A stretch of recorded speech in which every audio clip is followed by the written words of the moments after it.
Ich bleib Berlin, meiner alten Liebe treu. Vintage Berlin stuff. It's as if a clash of ideas is the lifeblood of the city. A tense equilibrium of opposing poles that keeps the balance. For it is a place that knows and understands what happens if the balance is tipped. On the 30th of January 1933, Hitler was sworn in as Chancellor. Red Berlin was defeated. Goebbels' Nazi propaganda, promises of new jobs and food, they'd all turned the tide in the city. It was as if Berlin had finally chosen its dancing partner. It was the end of an era. The Institute for Sexual Research was attacked, while a Hitler Youth band played outside. The entire library was paraded behind a bust of Magnus Hirschfeld to the Opernplatz. And here it was burned, with other literature deemed degenerate. The organizer of the bonfire, Joseph Goebbels, proclaimed, with his usual hyperbole, the coming of a new age. Eine Handlung, die vor aller Welt dokumentieren soll. Hier sinkt die geistige Grundlage der Novemberrepublik zu Boden. Aber aus diesen Trümmern wird sich siegreich erheben der Phönix eines neuen Geistes. The battle of ideas that was waged in Berlin would eventually lead to the terrible costs of the Second World War. The 6-year global conflict also came to its conclusion in this very city. Of all Berlin's haunted streets, none is more strangely evocative than Vossstraße. One pre-war house remains standing, still pockmarked with bullet scars from the battle over 64 years ago. It was here, beneath the Reichschancellery, that Hitler and his closest lieutenants, including Joseph Goebbels, had remained in a bunker till the very end.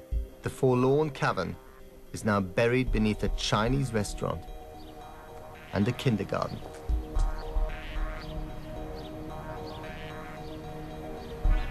When the conquering Russian troops uncovered the bunker amongst the ruins, they found the charred remains of Goebbels and his wife. They'd taken their own lives after forcing cyanide capsules into the mouths of their sleeping children.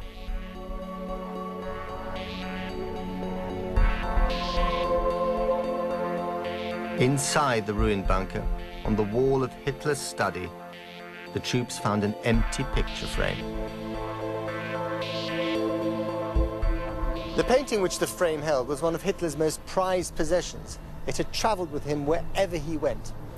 And like the Führer himself, it depicted a man who was both a tyrant and a dreamer. Someone familiar. It was old Fritz, Frederick the Great. It was Frederick the Great, who was King of Prussia more than 200 years earlier, had ruthlessly expanded his empire through military might, while at the same time indulging his love of poetry, music, and the philosophical ideas behind the Enlightenment. Before he committed suicide, Hitler had entrusted the painting to his personal pilot to try and spirit it out of Berlin. But the story doesn't end here.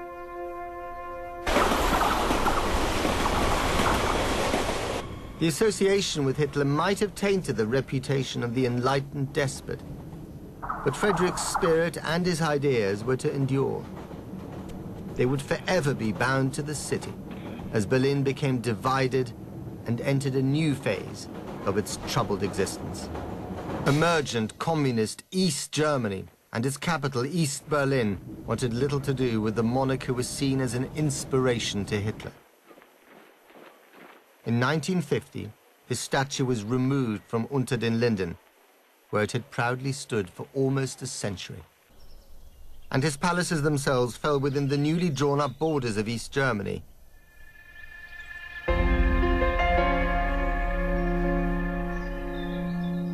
Like the monarch, they entered a period of neglect and near ruin.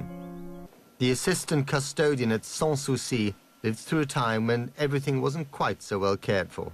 Und was war Ihr Eindruck von Friedrich dem Großen, als Sie in der DDR aufgewachsen sind? Der war also zweigeteilt. Einmal kannte ich die Schlösser, die schönen, die er hat bauen lassen. Und andererseits habe ich im Geschichtsunterricht einen ganz anderen Friedrich den Großen damals kennengelernt. War Gar nicht der, so einfach, dieser andere, miteinander zu verbinden. Ja. Und der andere Friedrich der Große, wie war der? Was für ein Charakter, was für ein Typ war der? Der Offizielle. Ja, das war ein absolutistischer König, der sozusagen die Bevölkerung ja ausgebeutet hat, wie das in der Zeit war. Und deswegen haben wir eben auch gelernt, nicht Friedrich der Große zu sagen, sondern Friedrich der Zweite. Und was glauben Sie jetzt über Friedrich II. Oder Friedrich den Großen? Na, dass er eine widersprüchliche Person ist. Das ist er auf jeden Fall, ja. Perhaps for the very first time in its history, the clash of ideas here in Berlin was now clearly defined on the map. The city had become a microcosm of the post-war world, divided between a communist East and a capitalist West. And for those who now returned from exile during the war, they had to decide, literally, whose side they were on. And in 1961, the Berlin Wall was built.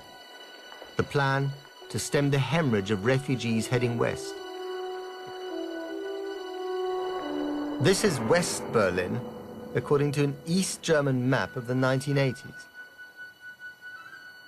For the East Germans, the western sector had ceased to exist, a blank island in the sea of communism. Which was the true Berlin? Which was the true Germany? In response to what they saw as the relentless Americanization of the West, the communist government in East Berlin resurrected a feudal icon of Prussia's past. One dull December day in 1980, who should find himself back on his perch here on Unter den Linden? None other than Frederick the Great. Communist East Berlin was embracing a feudal monarch. Anything to give it historical legitimacy. Whatever they had previously said or felt about Hitler's favorite Prussian monarch, the regime now saw him as a great example of tolerance, of compassion, and of enlightened thought.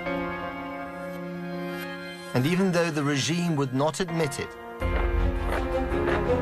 the Prussian military ethic that Frederick also stood for provided a sound model for its own increasingly militarized nation, where soldiers goose-stepped down Unter den Linden in the way the Nazis and the Prussians had done before them.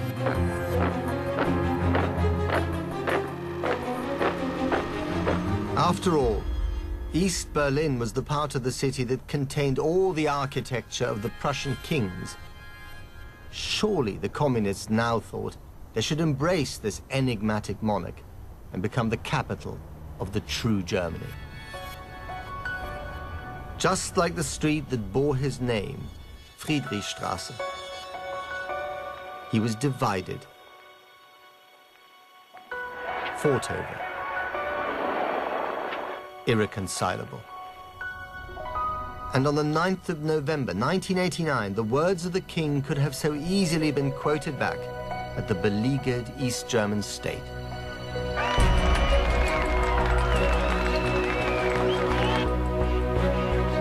Justice must be the main responsibility of a sovereign. Since it is the prime interest of the many people whom they control.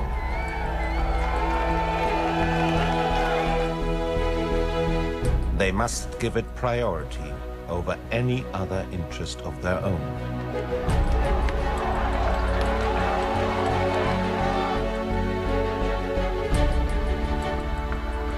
Frederick had always wished for a simple burial on the hill at Sans Souci, next to his beloved dogs.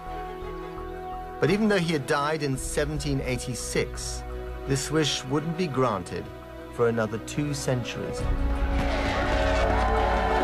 In 1991, after Berlin had become capital of a reunited Germany, Frederick finally came home. But what they wanted to lay to rest here was more than just a body.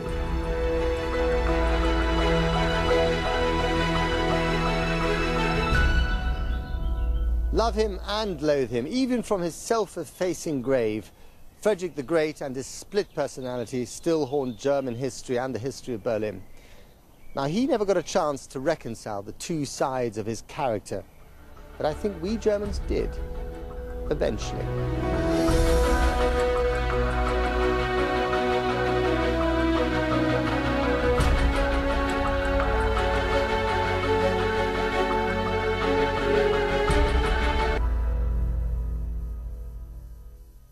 They'd all turned the tide in the city. It was as if Berlin had finally chosen its dancing partner.